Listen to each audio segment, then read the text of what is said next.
Emerson Mnangagwa today commissioned the new Muchesu coal mine in Binga, which is expected to change the face of Matabeleland North Province.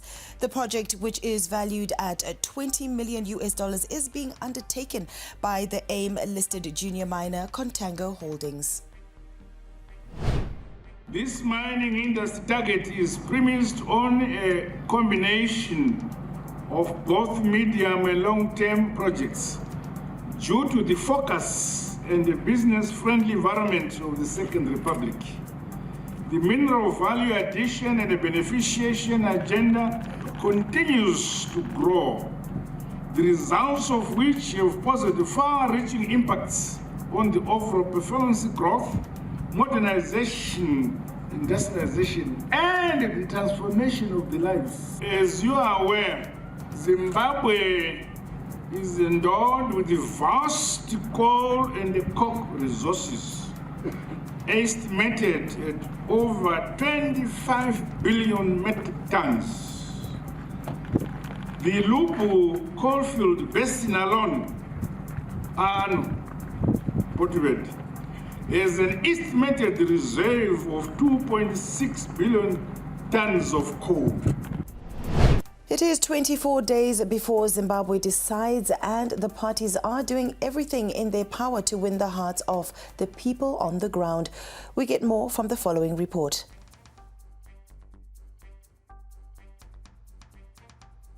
ZANU-PF Second Secretary Kembo Mohadi addressed a rally at Chogugudza in Domboshava, drumming up the support for the party and presidential candidate President Mnangagwa. The opposition CCC, led by Nelson Chamisa, was at Gadzema grounds in Chinhoyi today. The Triple C campaigns come at a time when they are in a court battle to reverse a High Court ruling that booted out 12 of their candidates for submitting nomination papers late. Zimbabwe has started putting its house in order ahead of the Financial Action Task Force FATF assessment scheduled for 2026 by making moves to stem out money laundering in the gambling and gaming industry. The country was put on the FATF grey list in countries insufficiently compliant with the anti-money laundering standards in 2019 and was removed last year.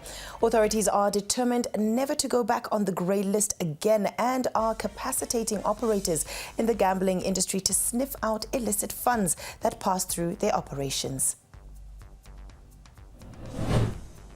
So what we are trying to do is to make sure that we are proactively ready for that assessment, so that when the assessors come in 2026, we can be able to demonstrate that our institutions in the country understand anti-money laundering and they are implementing.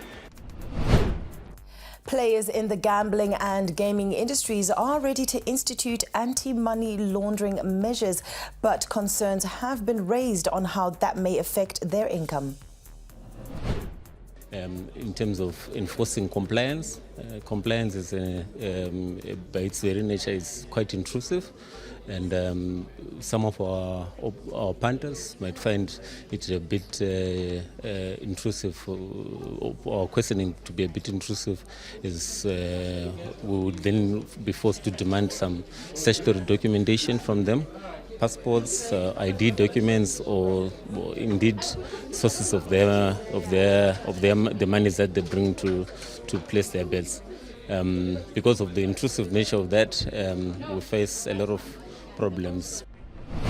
Zimbabwe cricket chairman Tawengwa Mukulani says the just-ended Zim AfronT10 competition was the latest step in marketing Zimbabwe as a cricket destination. Mukulani expects more big players and teams to flock into the country in the near future.